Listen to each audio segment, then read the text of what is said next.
আসসালামু আলাইকুম ভিউয়ার্স, আপনি যদি উইন্ডোজ ইউজার অর্থাৎ আপনি যদি ল্যাপটপ অথবা ডেস্কটপ ব্যবহার করে থাকেন তাহলে আমি নোটপ্যাডের দুটি গুরুত্বপূর্ণ টিপস দেখাবো, যে টিপসটি দেখলে আপনার কাজ অনেক সহজ হয়ে যাবে। তো এটি করার জন্য সর্বপ্রথম আমি একটি নোটপ্যাড ক্রিয়েট করে নেব।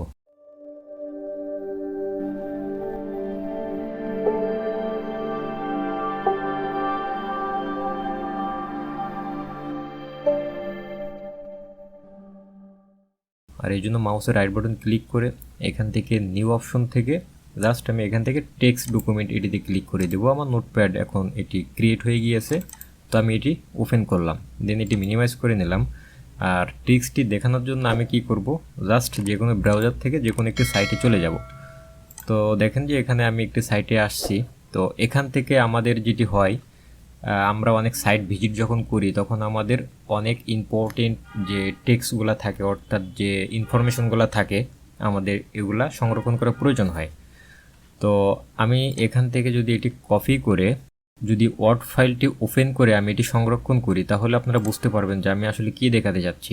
তো আমি এখান থেকে ওয়ার্ড ফাইলটি ওপেন করে নিলাম, দেন এটি আমি এখানে পেস্ট করে দিলাম। তো পেস্ট করার পরে আপনি দেখতেছেন যে আমি যে পেজ থেকে এটি কপি করছি সেখানে যে ধরনের ফরম্যাট ছিল সেম ফরম্যাটগুলো এখানে কিন্তু চলে আসছে, অর্থাৎ এখানে কিন্তু আমি কোনো ক্লিয়ার ফরম্যাট পাই নাই। যেমন দেখুন এখানে কিন্তু আন্ডারলাইনও চলে আসছে এবং একটি নীল কালার চলে আসছে, অর্থাৎ এটি কিন্তু লিঙ্ক করা ছিল সেভাবেই চলে আসছে।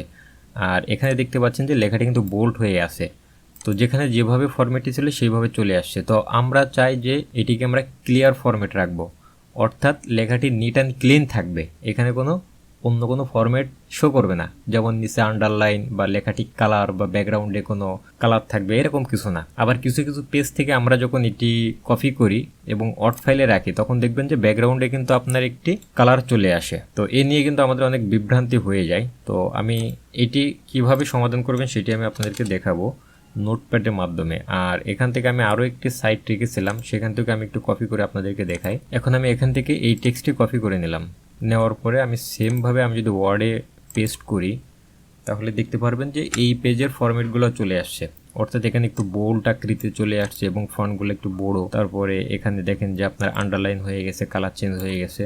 তো আমি যেহেতু এটি একদম ক্লিয়ার ফরম্যাটে রাখতে চাচ্ছি, আর এই জন্য যেটি করব আমি জাস্ট লেখাটি আবারও এখান থেকে কপি করে নিব।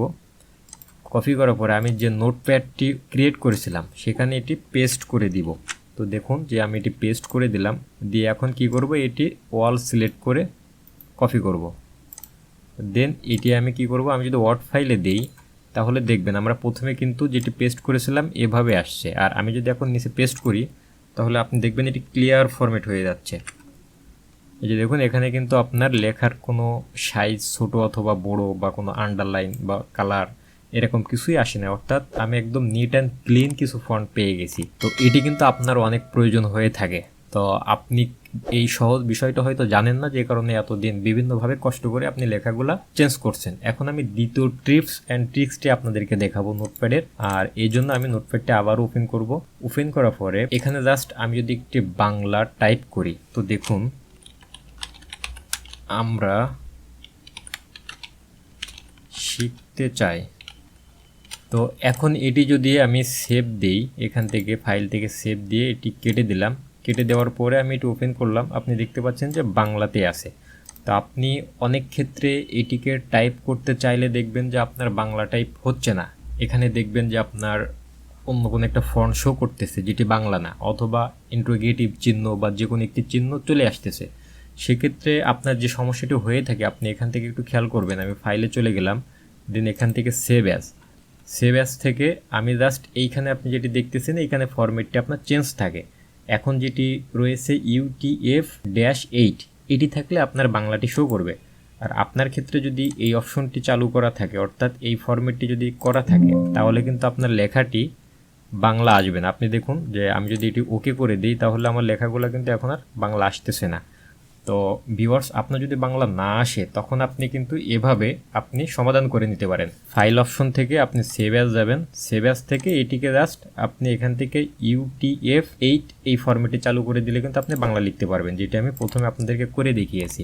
তো ভিউয়ার্স, নোটপ্যাডের কিন্তু অনেক গুরুত্বপূর্ণ ব্যবহার রয়েছে, যেটি কিন্তু আমি স্টেপ বাই স্টেপ দেখাবো। আর আপনার যদি এটি ভালো লেগে থাকে তাহলে অবশ্যই কিন্তু আপনি আমার চ্যানেলটি সাবস্ক্রাইব করে রাখবেন এবং পরবর্তীতে নোটপ্যাডের যে ভিডিওগুলো আমি আপলোড করব সাথে সাথে আপনি দেখে নেবেন। তা থেকে আমি কনফার্ম যে আপনি অনেক ভালো কিছু শিখতে পারবেন এবং এক্সপার্ট হয়ে যাবেন।